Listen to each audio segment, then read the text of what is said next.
Welcome to today's edition of the IntoTexas AI podcast. It's your look at AI news and trends impacting Texas. I'm your host, Shannon Belew. Let's get started. $250 million for science. Is it enough? Let's hope so. Last week, I saw an interesting pattern in my newsfeed. It started with an announcement from Texas A&M saying that one of its research teams had been selected for a new Department of Energy initiative called the Genesis Mission. Then I saw similar announcements from UT Austin, Rice University, and several other Texas universities. At first, I read them as separate university research wins, but once I began exploring the Department of Energy's or DOE's complete project list, a broader picture began to emerge. So the DOE selected 278 Phase 1 projects, and that's out of more than 5,000 applications. It represents a total of 342 institutions, including universities, businesses, and national laboratories across the country. Now, Texas-based organizations led 12 of those selections, which ties Texas for the fifth highest total of any state. 11 are led by universities, and then the 12th is led by Halliburton in Houston. What caught my attention, though, was not simply the number of Texas projects. It was what the researchers are trying to do and who's leading the initiative. When most of us hear the phrase AI research, we tend to think about building a better model. And I don't know about you, but for me, that also means thinking in terms of AI research happening inside companies like OpenAI, Anthropic, SpaceX, Microsoft. It's about another leap in machine learning. The Genesis mission is built around a different idea, and it's being led by the U.S. government and managed by the Department of Energy, DOE. The mission is not treating AI as the destination of the research. It's putting AI inside the process of scientific discovery. And that's our topic today: AI, scientific research, and the instrumental role of universities across Texas, DOE and Genesis. For the past few years, many of the business discussions about how AI is advancing, right, they're focused on productivity and how the technology can help us get better and faster at doing our work. The Genesis mission is moving that conversation to the scientific community, asking whether artificial intelligence can help scientists design a better experiment or test more theories and reach a useful discovery sooner. Its intent is to, quote, double America's scientific productivity, according to the DOE. Science advances when researchers gain a new way to observe or to calculate. Think about something as simple as the microscope, which revealed a world that human eyes had not previously been able to see. Or consider the telescope, which expanded the distance we could study. In fact, just this week, humans got to observe the sun's surface at the highest resolution ever seen, thanks to a microscope from the National Science Foundation based in Hawaii. And of course, supercomputers have definitely made it possible to model problems that would be impractical to calculate by hand. So the bet behind the Genesis mission is that AI can become another instrument in that progression of unprecedented advancement in science and energy and engineering, including projects in nuclear energy and critical mineral extraction, intelligent chip design, and commercial fusion energy. The program is also larger than traditional rounds of federal research grants. The DOE says the Genesis Mission Consortium has also secured more than $800 million in partner commitments. Now, that figure isn't just cash, it also includes in-kind donations of computing resources and credits, access to AI models, cloud infrastructure, and then, of course, the direct funding. Now, the Genesis mission also includes what the DOE describes as an integrated science discovery platform that will connect AI models, high-performing computing, scientific data sets, and advanced research facilities. The platform basically includes 17 national laboratories, 40 DOE supercomputers, about 350,000 DOE data sets, and over 300 DOE built AI models and agents. Collectively, it's a pretty ambitious project, but the potential for applicable returns is substantial. Before we dive into the initial round of selected projects, there is one important caveat to mention. These teams or projects that have been selected in this first phase are really for award negotiations, and it's not yet a final commitment of funding. So just something to keep in mind. All right, let's talk about the science projects behind the mission. There are promising ideas entering this first stage of the much larger experiment or mission. Among the selected projects, the largest is a 3-year, $60 million investment in nuclear energy that will harness AI to help deliver nuclear facilities faster and safer while cutting operating costs to provide Americans with more affordable, reliable, and secure energy. And when you think about the structure of the Genesis mission, then the Texas announcements make more sense as a collective. These universities are not all trying to solve the same problems. They are bringing different areas of expertise into the same national effort. So let's talk about some of the selected projects coming out of Texas. Let's start with Texas A&M. It's leading a project to create AI-powered digital twins for highly specialized physics facilities. These experiments can require months of preparation, and researchers may receive only a narrow window to use expensive equipment to help with the effort. The university team leading the project wants to create a virtual version or the digital twin of the experiment that can help scientists test settings, identify problems, and improve the plan before the actual test run begins. The important point is not that AI would take over the laboratory. The system is being designed to work under human supervision and make recommendations and communicate how confident it is in those recommendations. And in a field where experimental time is scarce, even a modest reduction in setup errors could give scientists more time to investigate the questions that brought them to the facility in the first place. Texas A&M researchers lead 4 phase 1 selections in total, but the digital twin project captures probably the broader idea. It uses AI to make an existing scientific capability more productive without pretending that the machine is replacing the scientist. Now, let's also look at UT Arlington, which is approaching the same national mission from another direction. Its project focuses on the trustworthiness of AI systems used in advanced scientific facilities.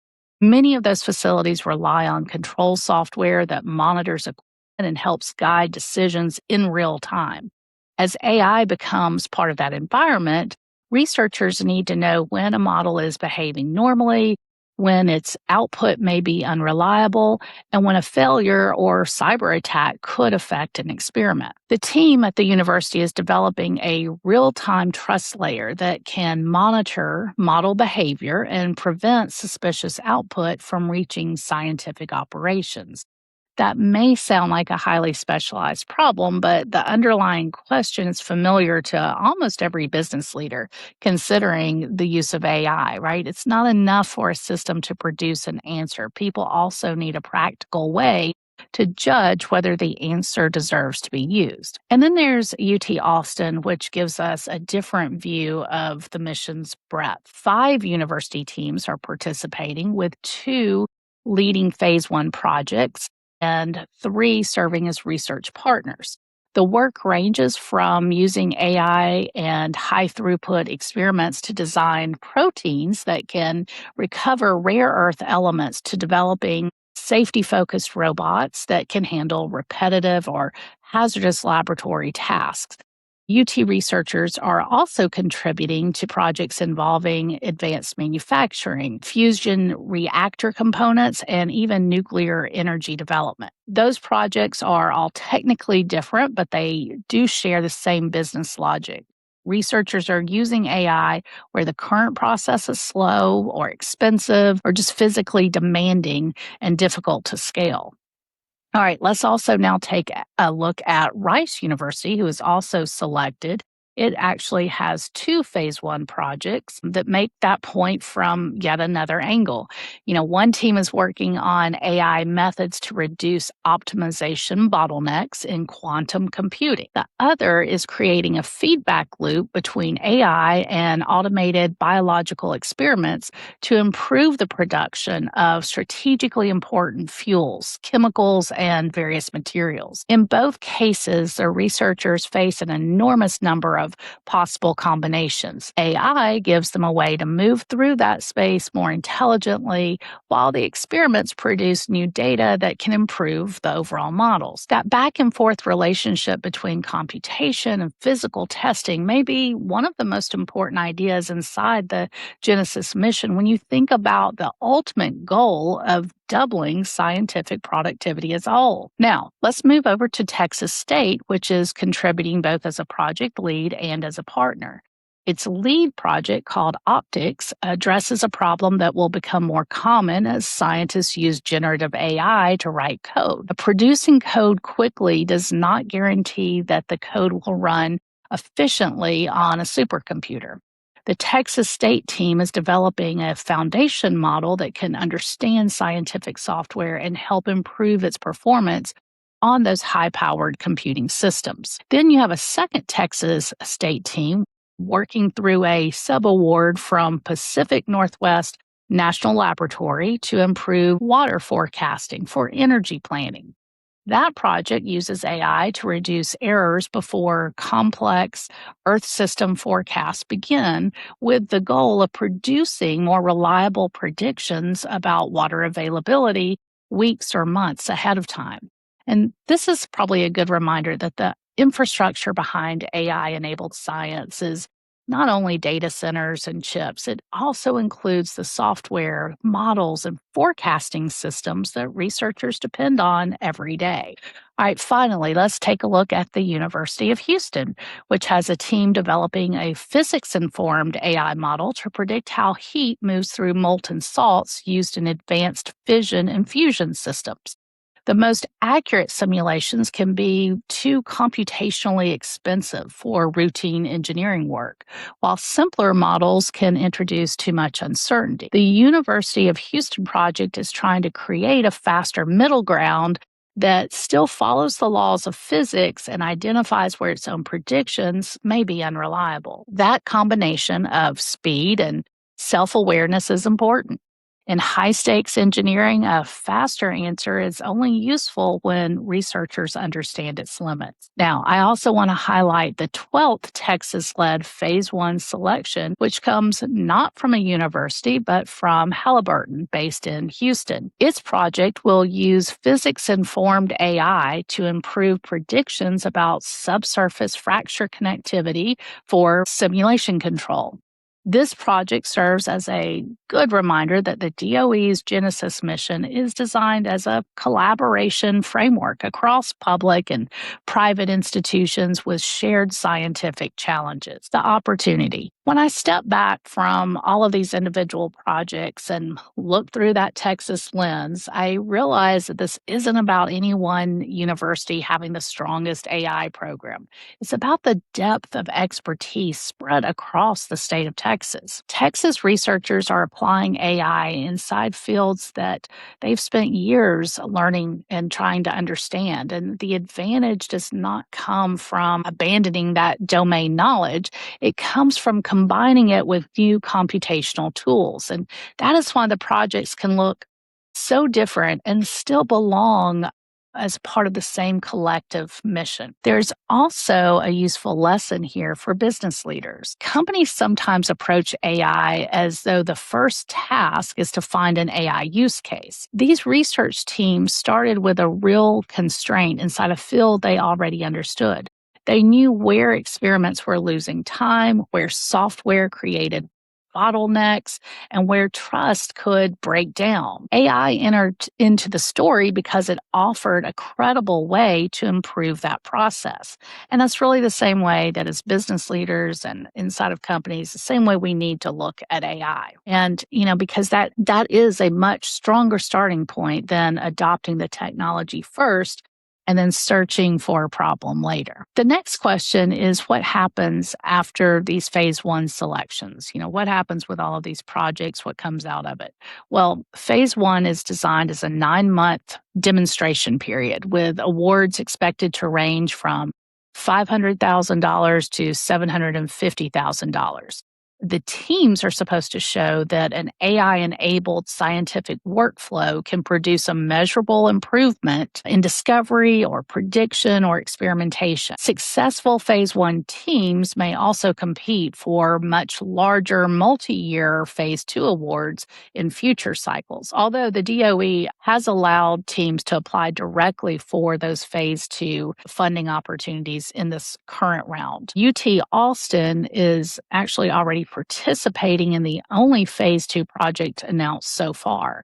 The Prometheus project, led by Idaho National Laboratory, is a $60 million effort to use AI and digital twins to reduce the time and cost involved in developing nuclear energy. Now, additional phase two selections are expected this fall. This staged approach is certainly not uncommon, especially considering that the Genesis mission is making a very large promise about the future of science. The first phase selected projects now have to produce evidence that that promise can translate into truly better research and output from the scientific community. It's also probably too early to assume that every project in this phase one selection will become a commercial product or successful in some way.